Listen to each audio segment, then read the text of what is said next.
3절로 8절 말씀 되겠습니다. 빌립보서 1장 3절로 8절 말씀까지 우리 다 함께 합독하시겠습니다.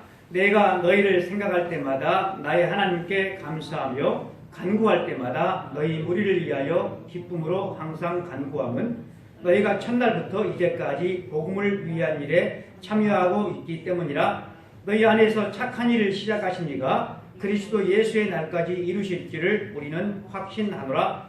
내가 너희 무리를 위하여 이와 같이 생각하는 것이 합당하니 이는 내 마음에 있음이며 나의 내임과 복음을 변명함과 확정함에 너희가 다 나와 함께 은혜에 참여한 자가 됨이라. 내가 예수 그리스도의 심장으로 너희 무리를 얼마나 사모하는지 하나님이 내 증인이시라. 아멘. 이 하나님의 말씀을 가지고 예수 그리스도의 심장이라 따라서 할까요? 예수 그리스도의 심장, 예수 그리스도의 심장으로라고 하는 제목으로 하나님의 말씀을 증거할 때 하나님께서 주시는 큰 은혜가 여러분들에게 있기를 바랍니다. 아멘.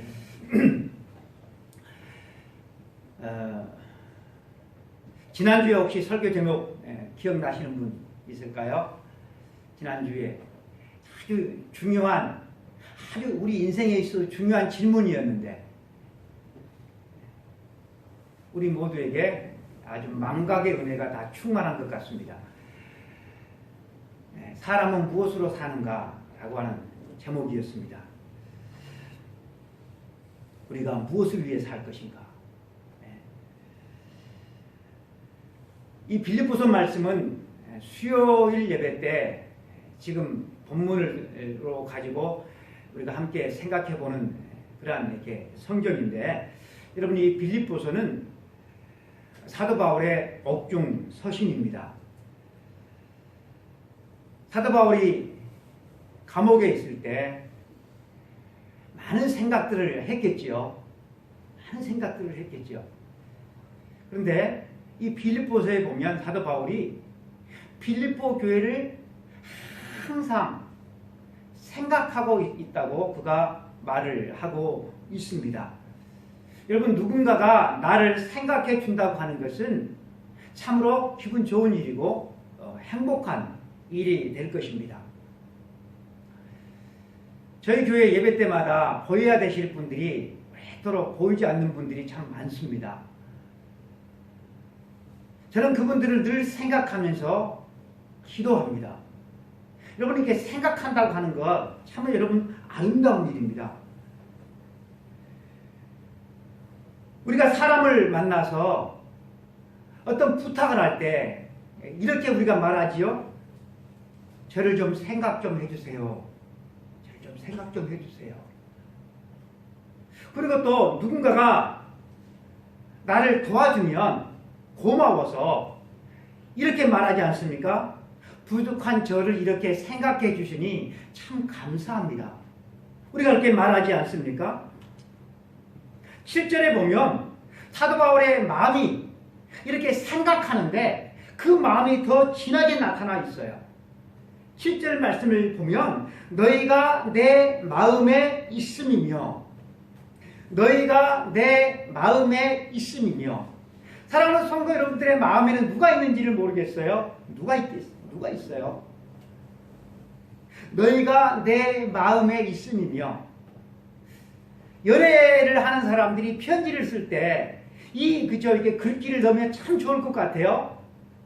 그대는 항상 내 마음에 있습니다. 얼마나 좋습니까? 여러분, 생각해 준다고 하는 것은 참으로 아름다운 일입니다. 세상은 점점 삭막해져 가고 인정이 메말라 가는데 서로가 서로 생각해 주며 산다면 여러분 얼마나 흐뭇하고 행복한 여러분 인생이 되겠습니까? 아내가 김복숙 집사님께서 주셨다고 평양숙 시골 국밥을 받아가지고 왔어요. 냉동식품이더라고요. 그래서 집에서 끓여서 먹었는데 맛집에서 먹는 국밥처럼 참 맛있었어요. 여러분, 우리는 맛있는 음식을 먹으면 어떤 사람들을 생각하잖아요. 맨 먼저 생각나는 사람이 저희 어머니였어요. 우리 어머니도 드시면 참 좋을 텐데 어머니께 사드릴까 하다가 접었어요. 우리 어머님이 드시려고 당신이 직접 끓인 사골도 드시면 안 되니까 저희를 주셨거든요. 그래서 어머니를 사드리지를 않고 인터넷을 검색을 해가지고 생각나시는 두 분 목사님들에게 보내드렸어요. 저희 것은 못 샀어요. 그렇게 값비싼 것은 아니지만 이렇게 나누면서 살려고 하다 보면 늘 본인에게는 가난해지는 법이거든요. 저희 것을 사서 먹지는 못했지만 참으로 행복했습니다. 다른 사람을 생각해서 나눈다고 하는 것, 나눠보신 분들은 그 기쁨을 여러분 알 것입니다. 여러분, 삭막해져 가는 이 세상에서 다른 사람을 생각하면서 다른 사람을 여러분 마음에 두면서 세상을 살아갔으면 참 좋겠습니다. 그리고 다른 사람을 우리가 많이 생각도 해야 되지만 다른 사람의 생각 속에 떠오를 수 있는 그런 사람이 되었으면 참 좋겠습니다. 여러분, 생각해 주는 것은 너무나도 귀하고 아름다운 일입니다. 그런데 여러분, 생각만 하면 50점짜리예요. 사도 바울은 생각만 한 게 아니라 4절 말씀을 보면 기도했다고 말씀을 하고 있어요. 간구할 때마다 너희 무리를 위하여 기쁨으로 항상 간구했다. 여러분, 사도 바울이 생각했고 또 뭐 했습니까? 항상 기쁨으로 기도했대요. 여러분, 사도 바울이 지금 어디에 있습니까? 감옥에 있잖아요. 감옥.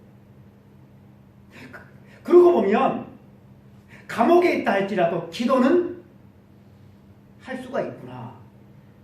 기도는 어느 장소에서나 할 수 있는 거구나. 이 사실을 우리가 알 수가 있습니다.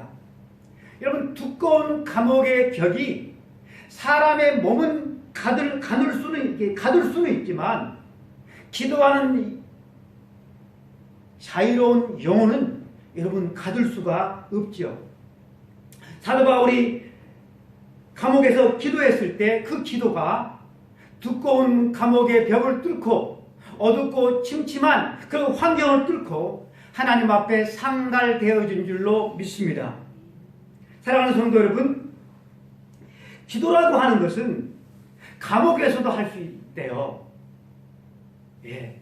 그리고 낮에도 할 수 있고 밤에도 할 수 있고 일하면서도 할 수도 있고 길을 가면서도 여러분 할 수 있는 것이 바로 이 기도이죠. 언제든지 어디서든지 여러분 이렇게 기도할 수 있는 이 기도는 우리 하나님께서 우리들에게 주신 크고 크신 은혜의 선물이고 축복이고 능력인 줄로 믿습니다. 여러분, 기도는 그 어떤 비용도 들지 않지만 억만금을 쏟아 부어도 해결할 수 없는 그런 큰 문제들을 여러분 해결할 수 있는 능력이 있는 줄로 믿습니다. 왜 그렇습니까?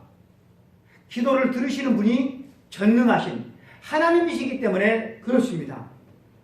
여러분, 기도는 아무리 보잘것없는 사람이라 할지라도 온 우주의 왕이신 만왕의 왕이신 하나님 앞에 직접 아뢰할 수 있는 여러분 축복 중에 축복이 바로 이 기도가 되는 것입니다.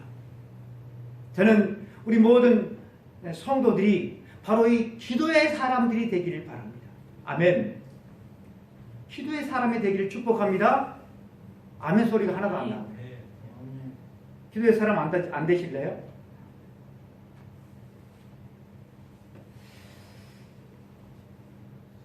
기술의 발달로 우리들은 때와 장소를 가리지 않고 어디서든지 전화 통화를 할 수 있는 그런 시대를 저희들이 살아가고 있습니다. 예전처럼 유선 전화기가 있는 곳에 가는 수고를 할 필요도 없어요. 전화기만 있으면 어디서든지 전화를 할 수가 있어요. 그런데 여러분, 이 전화 통화를 하기 위해서는 매달 적든지 많든지 통신비를 지불해야 돼요.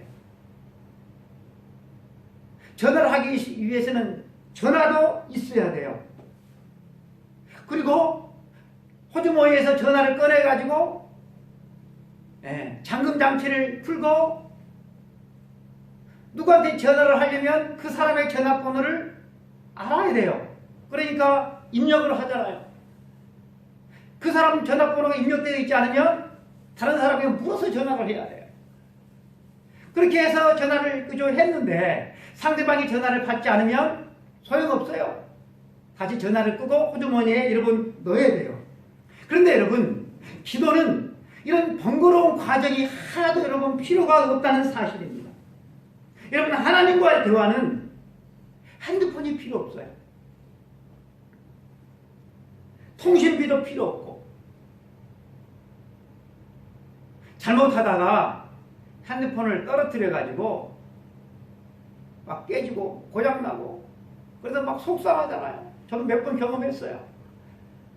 이런 속상할 그저 이유도 여러분 사라지고, 또 여러분 쓰다 보면 또 오래되다 보면 쿠폰이 되고 또 이렇게 버벅거리고, 그래서 여러분 새 폰으로 바꿔야 될 그런 여러분 이유도 없는 것이고, 상대방의 전화를 받지 않아서 기분 나빠하면서 그저 꺼가지고 다시 호주머니에 넣을 필요도 없는 것이고, 시간 제약을 여러분 받을 필요도 여러분 없는 것이고. 그런데 여러분, 이 축복된 기도, 누구나 할 수 있는 이 기도는 둘 중에 하나인 것 같아요. 기도하는 사람이든지 기도 안 하는 사람이든지 둘 중에 하나인 것 같아요. 여러분들은 어느 쪽에 속해 있습니까? 우리 모두가 다 하나님 앞에 기도하는 사람이 되기를 축복합니다. 아멘. 이런 말이 나오면 아멘이 나와야 되는데, 나는 기도하는 사람이다. 여러분, 이것이 얼마나 여러분 복된 사람입니까? 여러분이 기도하는 사람과 기도하지 않는 사람과의 차이는 실로 여러분 엄청납니다. 예를 들면 사울 왕과 다윗의 이야기를 통해서 우리가 알 수가 있는데, 여러분 다윗은 기도하는 사람이지요. 150편의 시편 속에는 다윗이 눈물로 간절하게 하나님 앞에 올린 기도들이 얼마나 많이 있는지 모릅니다. 그가 사울 왕에게 쫓기면서 숱한 생명의 위기를 넘길 때마다 그는 하나님께 간절히 기도했고, 하나님은 그를 보호해 주셨고 지켜주셨습니다. 그리고 목동이었던, 보잘것없었던 이 여러분 다윗을 이스라엘의 위대한 왕이 되게 하셨어요.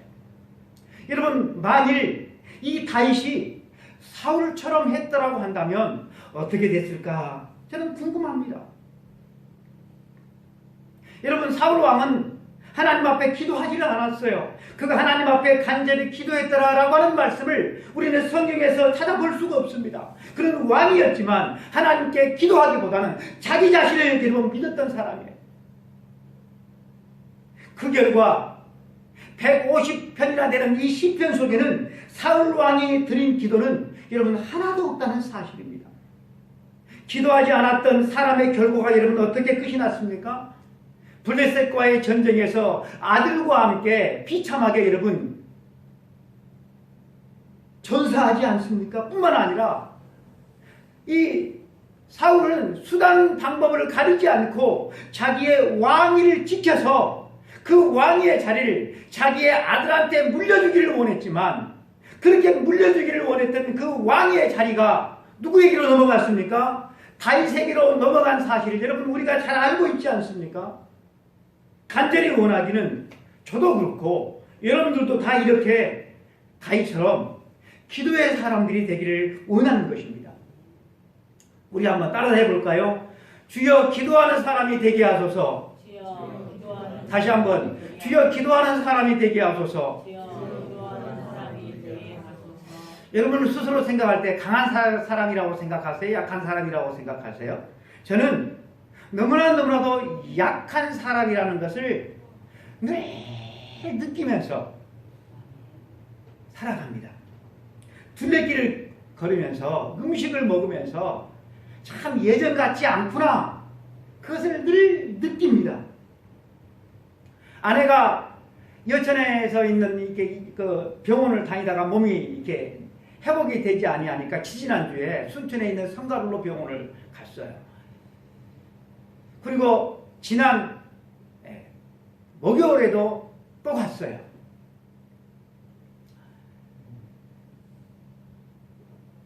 성가를로 병원 간호사가 아내에게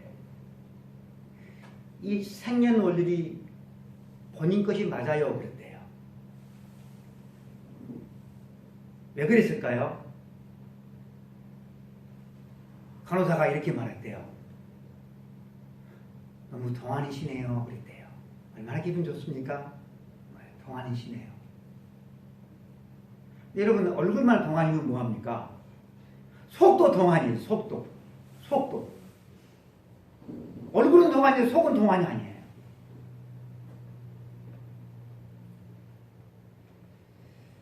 제가 제 막둥이라고 늘 어리기만 봤던 제 그 여동생이 벌써 52이더라고요. 하기사 제 큰아들이 올해 30살이니까 제 큰아들은 30살이고요. 제 마음의 나이는 이빨 청춘이거든요. 아마 나이 드신 분들은 다 알 거예요. 우리 인생은 꽃과 같이 아름답게 피다가 시들어져 땅에 떨어집니다. 여러분, 이것은 만고불변의 진리예요. 곧 떨어집니다. 제 아무리 항우장사라 해도 손가락 하나 끄떡하지 못하게 되어지고 결국은 죽어 땅에 여러분 묻힙니다.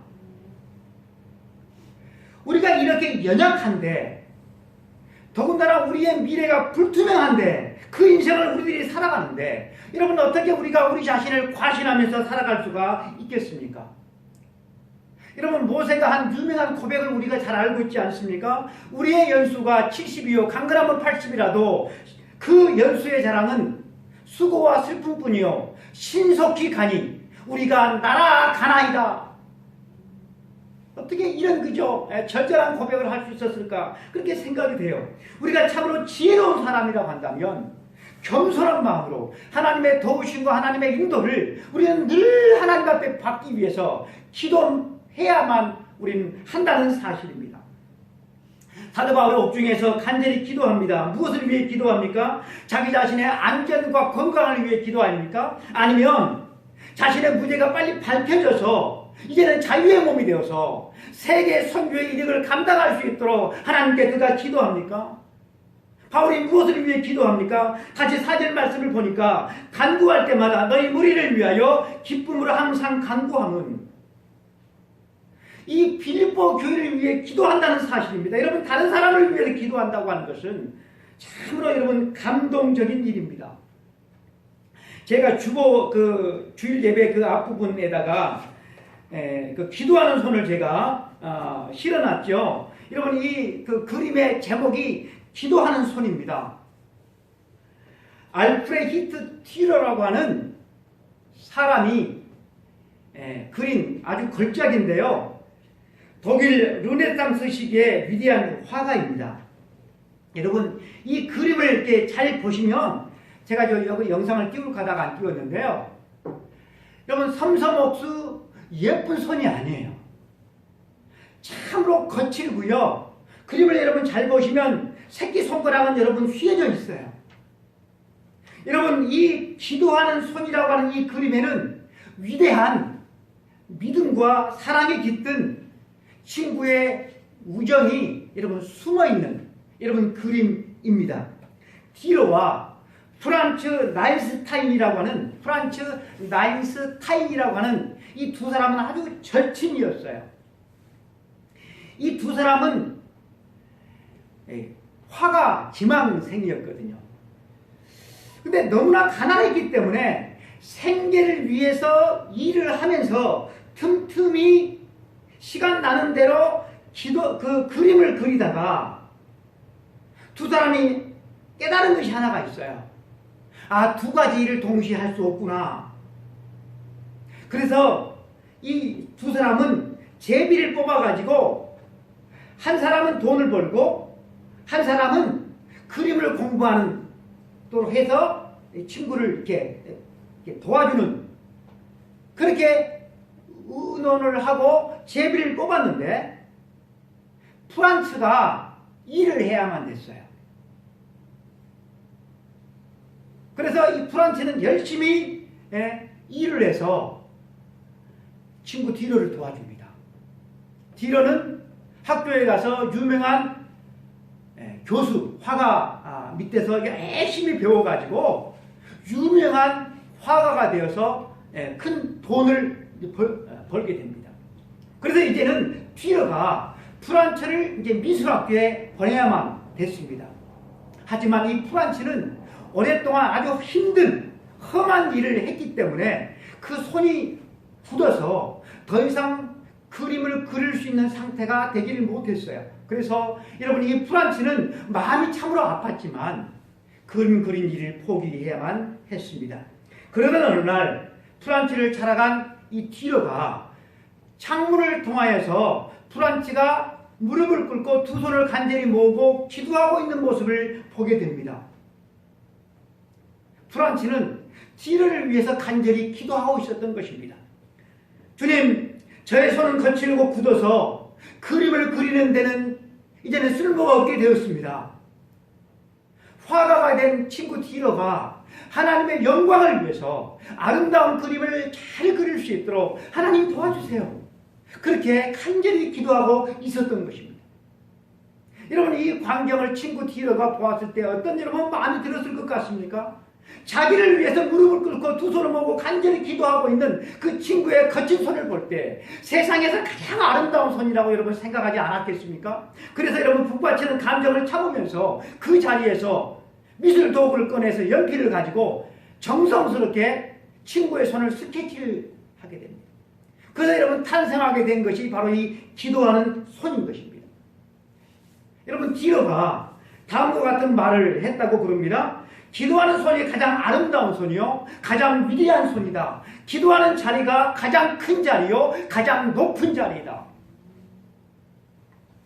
여러분, 사람을 연결하는 방법은 여러 가지가 있습니다. 선물을 주기도 하고요, 함께 음식을 나누기도 하고요, 세상 사람들은 술을 먹기도 하고요, 그리고 오늘 말씀 보니까 기도하는 여러 방법이 있다는 사실입니다. 초대교회는 여러분 어떻게 교제를 했을 것 같습니까? 사도행전 2장 42절 이하에 보면 그들이 사도의 가르침을 받아 서로 교제하고 떡을 떼며 오로지 기도하기를 힘쓰니라. 믿는 사람이 다 함께 있어 모든 물건을 서로 통용하고 또 재산과 소유를 팔아 각 사람의 필요를 따라 나누어 주며. 여러분, 초대교회를 보니까 말씀의 교제가 있었대요. 그리고 서로 음식을 함께하는 음식 교제가 있었대요. 그리고 여러분, 어려운 사람들 자기의 재산을 팔아서, 있는 돈 가지고 아니라 자기의 재산을 팔아서 어려운 사람들을 돕는 물질의 교제도 있었대요. 뿐만 아니라 제일 중요한, 여러분, 기도의 교제가 있었다라고 하는 것이죠. 오로지 기도에 힘쓰니라. 사도 바울이 이 기도의 교제를 너무나도 소중히 했기 때문에 자기 자신이 여러분 기도를 많이 했어요. 다른 사람을 위해서 기도를 많이 했어요. 빌립보 교회를 위해서, 에베소 교회를 위해서 그저 기도를 합니다. 뿐만 아니라 그는 다른 사람들에게 나를 위해서 기도해 달라고 여러분 부탁했던 사람입니다. 에베소서 6장 19절에 보면 또 나를 위하여 구할 것은 내게 말씀을 주사 나로 입을 열어 복음의 비밀을 담대히 알리게 하옵소서 한 것이니. 여러분, 사도 바울이 기도 부탁을 해요. 무슨 기도 부탁을 합니까? 말씀을 담대히 전할 수 있도록 그렇게 기도 부탁을 했다는 사실입니다. 그러므로 성도 여러분, 성도들은 이 목사를 위해서 여러분 기도해 줘야 돼요. 목사님의 담대히 말씀을 선포할 수 있도록. 여러분, 우리는 기도해야 돼요. 뿐만 아니라 여러분, 우리는 기도 부탁을 여러분 해야 돼요. 여러분, 기도 부탁을 해야지 내가 기도를 더 하거든요. 그리고 기도 부탁한 사람도 여러분 기도를 더 하게 되거든요. 예수님께 어머니들이 자기 애들을 데리고 와서 어떻게 합니까? 예수님, 내 아이를 위해서 기도해 주세요 부탁하잖아요. 그러니까 예수님께서 기쁨으로 그 아이를 안고 축복해 주시지 않았습니까? 여러분, 기도를 여러분 해야 될 뿐만 아니라 기도 부탁을 여러분 해야 돼요. 그리고 여러분, 다른 사람을 위해서도 여러분 기도를 많이 해 주셔야 돼요. 여러분이 다른 사람을 위해서 기도하면 절대 여러분 그 사람을 미워할 수가 없어요. 여러분들의 마음 가운데 좀 이렇게 별로 좋지 않은 관계들 좀 미움이 전이 안 가 미워져. 혹시 여러분 그런 사람들이 있습니까? 그 사람을 위해서 기도하십시오. 뭐라고 기도해야 될까요? 벌 내려 달라고 기도하면 안 되고 뭐라고? 하나님 그를 축복해 주세요. 그와 관계가 회복될 수 있도록 하나님 도와주세요. 그를 사랑할 수 있도록 하나님 아버지에게 마음을 주세요. 이렇게 여러분 기도하면 성령님께서 여러분 서로에게 은혜를 주실 줄로 믿습니다. 여러분, 세상에서 참으로 살아가는데 어려운 일들이 많이 있지만 그 어려운 일들 가운데 가장 어려운 일 가운데 하나가 저는 사람을 상대하는 것이라고 생각을 해요. 그런데 여러분, 이 어려운 사람을 상대하는 일이 점점 더 힘들어져 가는 것 같아서 참으로 마음이 아픕니다. 제 학창시절을 생각해 봐요. 저는 중학교 때부터 자취 생활을 했는데요. 여러분, 옛날에는 자취 생활을 참 많이 했어요. 여러분, 자취 생활을 하면 혼자 하지를 않았어요. 가족들과 함께 하든지 아니면 친구와 함께 했어요. 혼자는 하지를 않았어요.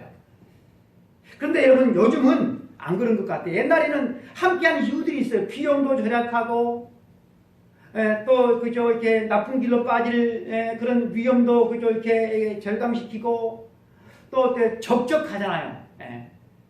참 적적하니까 적적함도 달래고. 그런데 요즘은 그렇지 하지를 않아요. 기숙사에 얼마든지 들어갈 수 있는데 기숙사를 안 들어간대 애들이. 기숙사는 함께 생활하는 것이 불편하니까 그래서 그 비싼 돈 주고 원룸 얻어서 생활하는 대학생들이 많다는 이야기를 제가 저희 아이들로부터 들었어요. 요즘 사람들은 심심할 새가 없는 것 같습니다. 심심하지 않아요. 핸드폰이 손 안에 있잖아요. 여러분, 이 핸드폰 안에 뭐가 있습니까? 이 핸드폰 안에는 텔레비전이 있고요. 영화관이 있고요. 전화기가 있고요. 편지도 있고요. 카메라도 있고요. 앨범도 있고요. 녹음기도 있고요. 백과사전도 있고요. 수첩도 있고요. 또 식당도 있고요. 백화점도 있고요. 은행도 있고요. 게임기도 있고요. 만능에 만능. 그러다 보니 사람들과 대화할 겨를이 없어요. 일하는 시간 빼놓고는 그 나머지 시간은 잠잘 때까지 뭐 하죠? 핸드폰 보고 있는 거예요. 저희 애를 보니까 그렇더라고요. 저희 애를 보니까. 사람들 가운데 살지만, 사람들과 함께 살지만, 사람들과 두꺼운 담을 쌓고 살아가는 우리 인간들이 머지않아, 참으로 머지않아 영화에서나 보는 이제는 인간 로봇과 함께 살면서 인간 로봇과 대화하며 살아가게 될 날이 멀지 않은 것 같습니다. 여러분, 하나님께서 우리가 이렇게 살아가는 것을 기뻐하실까? 우리가 장차 영원히 살게 될 천국에서도 핸드폰만 바라보고서 여러분 그렇게 천국에서 살까? 저와 여러분이 이 세상에 살아가면서 참으로 우리가 힘쓰며 살아야 될 일이 과연 무엇인가? 복음을 위한 일에 참여하는 그 일에 여러분 우리가 힘쓰며 살아야 할 줄로 믿습니다. 여러분 빌립보 교회 성도들이 바울 목사님이 참 힘들다던데 건강도 안 좋다고 하던데 많은 교회들이 힘들다던데 그렇게 여러분 생각만 하고 있었던 것이 아니에요. 7절 말씀을 보면 후반절에 나의 매임과 복음을 변명함과 확정함에 너희가 다 나와 함께 은혜에 참여한 자가 됨이라 라고 말씀을 하고 있어요. 은혜에 동참했다라고 하는 것이죠. 여러분 우리가 세상을 살 때 먹고 살기 위한 일만 하고 살아서는 안 된다라고 하는 것이죠. 복음을 위한 일에 여러분 참여해야 된다라고 하는 것입니다. 여러분 우리 교회는 미자립 교회입니다. 미자립 교회이지만 인도네시아에서 선교하고 있는 진용삼 선교사님을 돕고 있습니다. 국동방송을 또한 후원하고 있습니다. 이렇게 제가 설교를 했더니 한 집사님이 작년까지는 선교 헌금을 안 했는데 올해부터 선교 헌금에 정말 마음이 담긴 선교 헌금을 하나님 앞에 드리더라고요. 11조도 이렇게 그냥 적당히 했는데 말씀을 듣고 은혜를 받았는지 11조도 그 소득의 그 11조를 하나님 앞에 이렇게 드렸더라고요. 얼마나 기뻤는지. 이게 여러분 목회하는 보람이 아니겠습니까? 더 많이 선교할 수 있는 교회, 더 많이 도와주는 그런 성도, 여러분 그런 교회와 그런 성도가 되기 위해서 여러분 우리는 하나님 앞에 기도해야 될 줄로 믿습니다. 제가 알고 있는 많은 교회가 교회 헌금이 좀 모아지면 그 헌금을 가지고 교회에 필요한 것을 사고 또 낡은 것을 바꾸고 교회 리모델링을 하고 목사님 사례비를 올리고 또 교회 차를 바꾸고 주로 이런 데다가 물질을 쓰는 것을 봅니다. 대부분의 교회가 그래요. 그러나 반면에 어떤 교회는 앞에서 막 의자도 바꾸고 강대상도 바꾸는데 그 바꾸는 의자나 강대상보다 이 교회는 훨씬 더 그냥 헐었어. 안 좋아. 가서 목사님 좀 바꾸세요. 내가 말할 정도가 됐어. 그래서 안 바꿔. 교회가 지어진 지 오래됐는데 겨울철에 들어가면 막 썰렁해. 한기가 들어. 그래도 교회 리모델링 안 해. 그리고 그 비용을 가지고 선교하고 후지하고 어려운 교회들을 돕는 그런 교회와 목사님도 있는 것을 보았습니다. 여러분 사람이라고 한다면 자기 집, 자기 교회 가꾸고 고치는 것을 다 원하죠. 그래서 성도나 교회가 돈이 있다고 여러분 헌금하고 선교하는 것이 아닌 것 같습니다. 하나님의 뜻에 따라서 물질을 쓰는 교회와 성도들이 여러분 있습니다. 저도 저희 가정도 하나님의 뜻에 따라서 하나님의 기뻐하시는 그 장소에 그곳에 먼저 그의 나라와 그의 의를 구하는 그런 교회와 그런 가정이 되기를 원합니다. 하나님께서 사랑해줘라, 서로 도와줘라, 서로 기도해줘라 라고 우리들에게 말씀을 하십니다. 참 이게 좋은 일이지만 결코 쉬운 일은 아니죠. 왜냐하면 우리와 함께 살아가는 사람들이 다 천사와 같은 사람들이 아니기 때문에 그래요. 가까운 데 있는 사람들이 여러분 처음에는 참 가까웠는데 가깝기 때문에 왼수가 될 때가 많아요. 우리가 여러분 싸우고 갈등하고 다툴 때 먼 데 있는 사람과 하는 게 아니잖아요. 가까운 데 있는 사람하고 싸우고 갈등하잖아요. 텔레비전을 식구들이 보다가 아이가 아빠한테 아빠, 저 전쟁이 무슨 전쟁이고 저 전쟁이 어떻게 시작됐어? 물었어요. 그러니까 아빠가 저 전쟁은 세계 제1차 대전이고 독일이 벨기에를 쳐들어가서 생긴 전쟁이래. 이 이야기를 곁에서 듣고 있던 아내가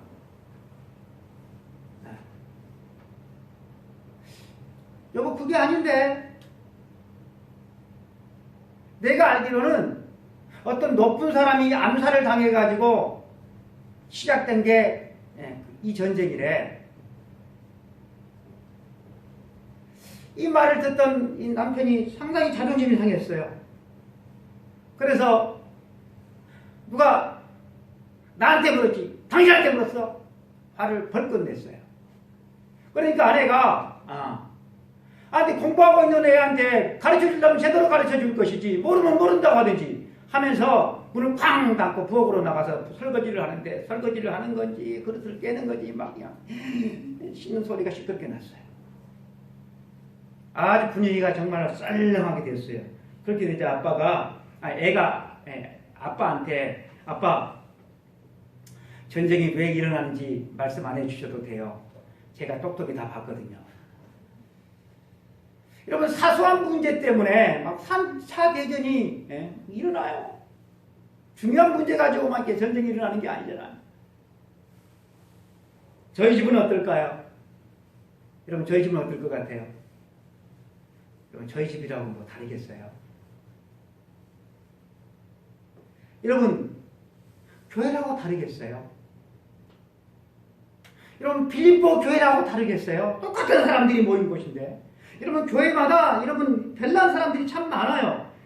빌립보서 4장 2절에 보면 이런 말씀이 있습니다. 내가 유오디아를 보내고 순두개를 보내노니 주 안에서 같은 마음을 품으라. 여러분, 왜 이런 말을 사도 바울이 했을까요? 두 사람을 지목해서 같은 마음을 품으라고 왜 했을까요? 같은 마음을 품지 않고 사사건건 충돌하니까. 그래서 여러분, 이런 말을 하지 않았을까요? 또 여러분, 이 빌립보 교회는 잘난 척하고 교만한 사람들이 참 많았던 것 같습니다. 빌립보서 2장 2절 이하에 보면 말씀을 같이 하여 같은 사랑을 가지고 뜻을 합하며 한 마음을 품어 아무 일에든지 다툼이나 허영으로 하지 말고 오직 겸손한 마음으로 각각 자기보다 남을 낮게 여기고. 여러분, 사도 바울이 왜 이런 충고를 했을까요? 한 마음을 품어라, 다툼이나 허영으로 하지 말라, 남을 나보다 더 낮게 여기라. 여러분, 왜 이런 말을 했을까요? 반대로 하니까. 제가 학창 시절에 이런 말이 한때 유행을 했어요. 아더 매치 지징유라고 하는, 아더 매치 지징유 이렇게 했거든요. 아시는 분들은 나이 드신 분들이에요. 무슨 뜻일까요? 안이 꼽고, 더 더럽고, 매질 꺾고, 치사하고, 지랄 맞고, 징그럽고, 유치하다. 온갖 안 좋은 말을 한꺼번에 앞대만 딱 해가지고 그 친구한테 아름다운 징징 하면서 이렇게 쏘아댔거든요. 여러분, 그런 사람이 누구예요? 다른 사람이 아니라 저거든요. 그건 우리거든요. 그런 여러분 사람이 어떻게 다른 사람을 여러분 사랑할 수가 있고 다른 사람을 위해 여러분 기도할 수가 있겠습니까? 우리로서는 여러분 안 된다라고 하는 것이죠. 안 돼. 여러분, 사도 바울과 우리와 뭐 다른 사람입니까? 사도 바울도 여러분 얼마나 성질 있는 사람입니까? 근데 여러분, 사도 바울이 이렇게 여러분 이렇게 성깔 있는 교만함, 늘 그저 같은 마음을 품지 못하는 이 빌립보 교회 성도들을 어떻게 여러분 사랑할 수가 있었겠습니까? 8절 말씀을 보면 그저 이유가 나와 있어요. 예수 그리스도의 심장으로 사랑한다라고 나와 있어요. 예수 그리스도의 심장으로. 여러분, 예수 그리스도의 심장으로 사도 바울이 바뀌어졌다라고 하는 것이죠. 예수 그리스도의 심장이 아니면 안 된다라고 하는 것이죠.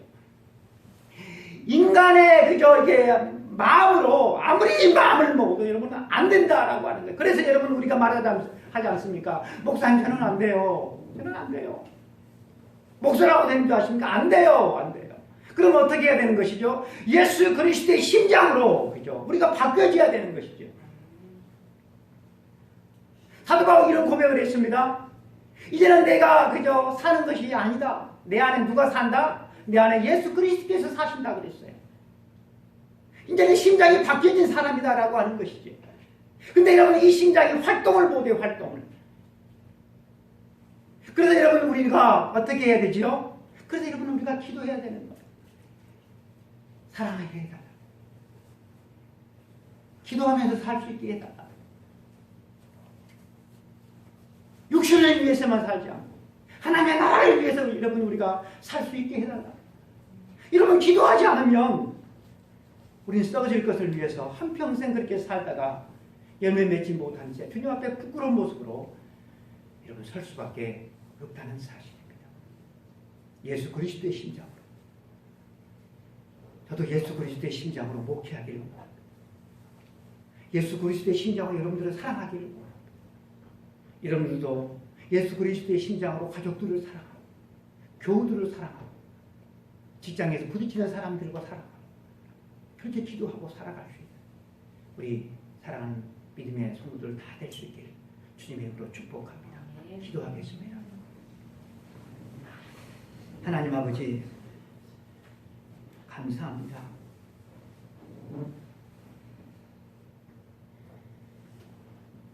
우리는 우리의 기질을 압니다. 우리의 성질을 압니다. 우리의 꼬라지를 압니다. 우리의 자존심을 압니다. 그러나 이것을 내버리고 바꾸고 고칠 생각만 할 뿐이지 이를 위해 하나님 앞에 간절히 기도하지 않습니다. 사도 바울의 노력으로 바울의 힘으로 선교하고 기도하고 사랑했던 것이 아니라 예수 그리스도의 심장으로 했다라고 바울이 고백하고 있습니다. 하나님 아버지 저희들도 예수 그리스도의 심장으로 하나님을 사랑하고 이웃을 사랑하고 세상에 썩어질 것을 위해서 살지 않고 하나님의 영원한 영광을 위해서 살아갈 수 있기를 간절히 주님 앞에 기도합니다. 아버지 하나님, 새해에는 예수 그리스도의 심장 가지고 살아갈 수 있도록 하나님 아버지 도와주시옵소서. 우리 안에 온갖 정욕적인 것들이, 육신적인 것들이 치밀어 오를 때마다 주님을 부를 수 있도록 하나님 아버지 도와주시옵소서. 때와 장소를 가리지 않고 핸드폰으로 다른 사람과 통화를 할 수 있는 것처럼 하나님 앞에 그렇게 하나님 앞에 자주 통화할 수 있도록 하나님과 대화할 수 있도록 하나님 아버지 도와주옵소서. 작년보다 올해는 더 많이 하나님과 기도할 수 있도록 도와주시고 하나님의 말씀 앞에 서는 시간들이 더 많아질 수 있도록 하나님 축복하여 주옵소서. 예수 그리스도 이름으로 간절히 기도드리옵나이다. 아멘. 여호와는 내게 복을 주시고 너를 지키시기를 원하며 여호와는 그의 얼굴을 내게 비추사 은혜 베푸시기를 원하며 여호와는 그 얼굴을 내게로 향하여 드사 평강 주시기를 원하노라.